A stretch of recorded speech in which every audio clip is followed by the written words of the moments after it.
maintain ownership rights.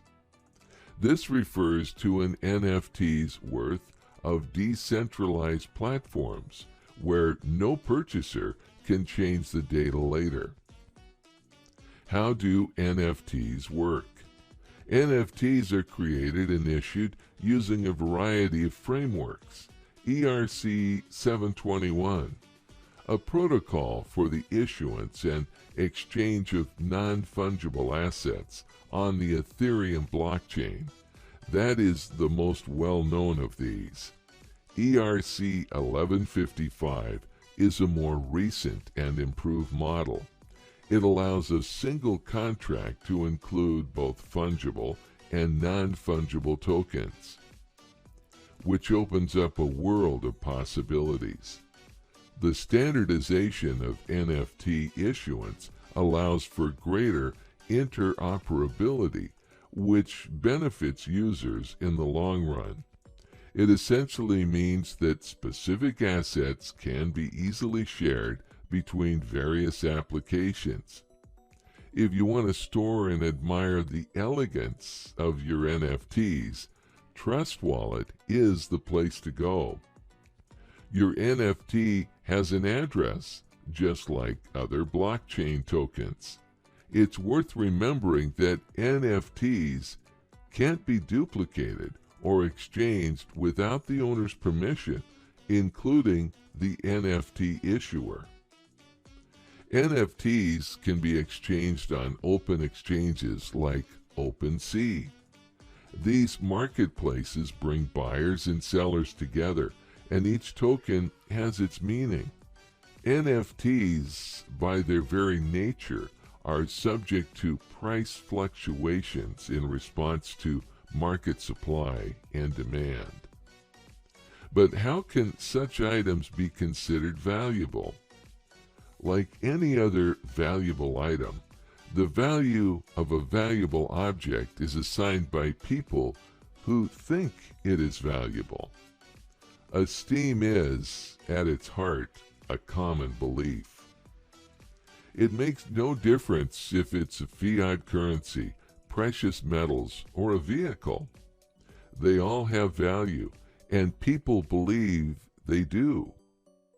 Why not digital collectibles? It is how any valuable object becomes valuable. What can NFTs be used? Decentralized applications, DApps, may use NFT to create one-of-a-kind digital objects and crypto collectibles. These tokens may be a collectible, an investment, or something else entirely. Gaming economies aren't a modern concept, and given that many online games already have their economies, using blockchain to tokenize gaming assets is only a step forward. Indeed, the use of NFTs can overcome or minimize the use of inflation that plagues many sports. Though virtual worlds are already thriving, the tokenization of real-world properties is another exciting application of NFTs. These NFTs can be used to describe fractions of real-world assets that can be stored and exchanged on a blockchain as tokens. It provides much-needed liquidity to many markets that would otherwise be devoid of it, including fine art, real estate, rare collectibles, and many others. The properties of NFTs can also support the field of digital identity. For several people worldwide, storing identity and ownership data on the blockchain improves privacy and data integrity. Simultaneously, friction in the global economy could be reduced by quick and trustless transfers of these properties. What is fungibility? In economics, a fungible commodity or good is when two different asset units can be traded at the exact cost.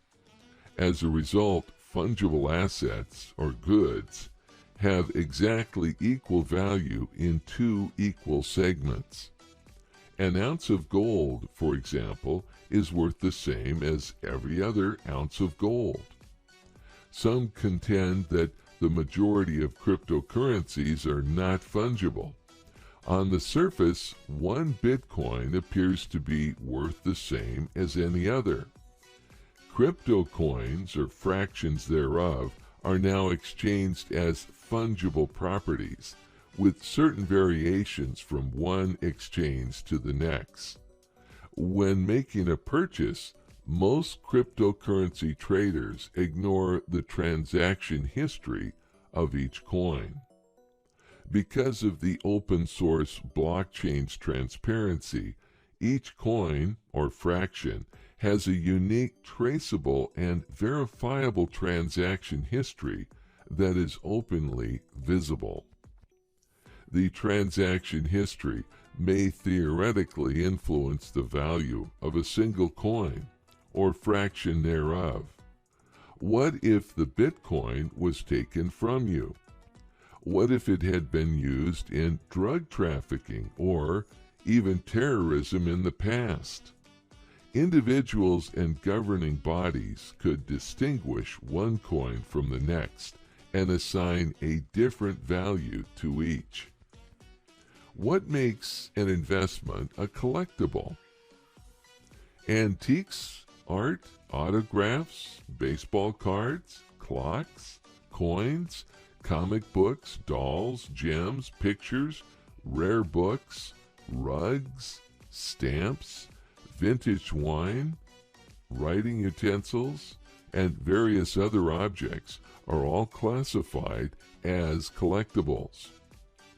Even if collectors of fine art, antiques, and vintage wine would prefer not to be compared to those who purchase old playing cards or chamber pots, the fact remains that collectibles are all things with no intrinsic value.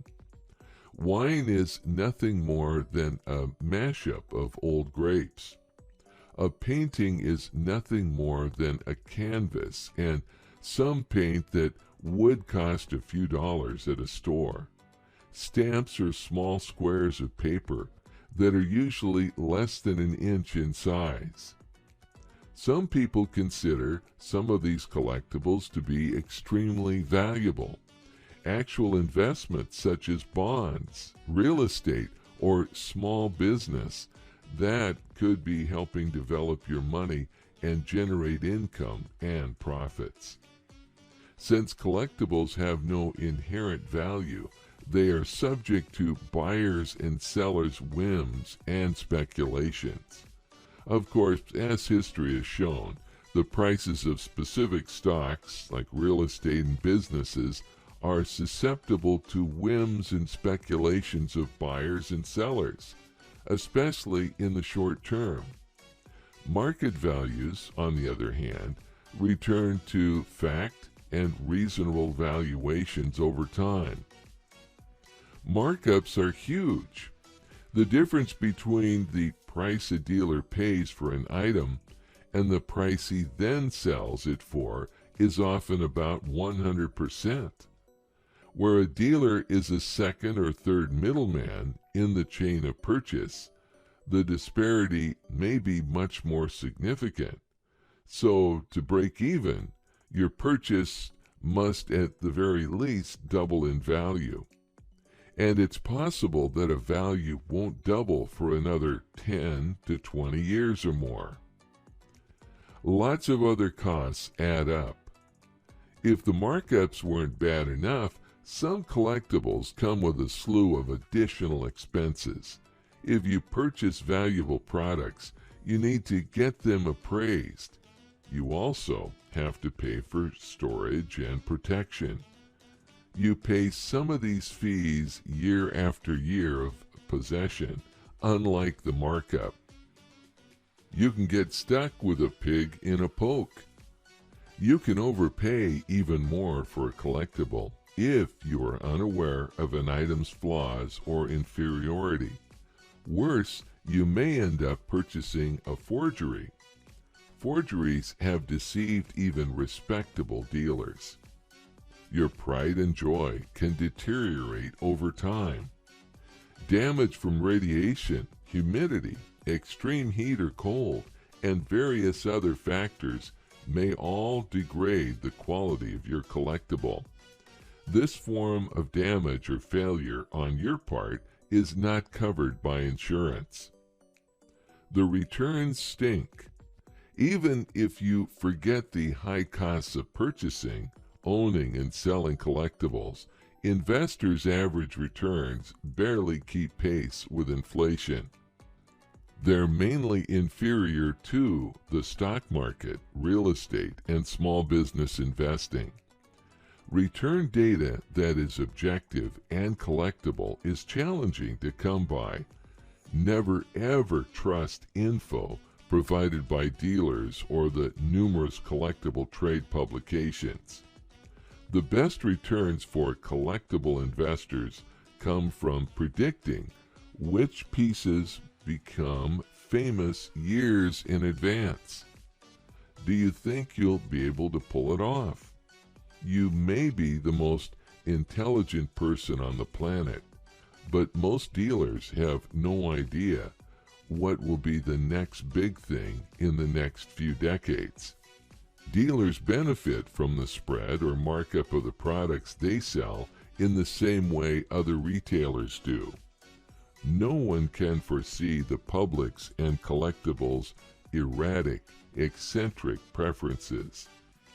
There's nothing wrong with investing in collectibles.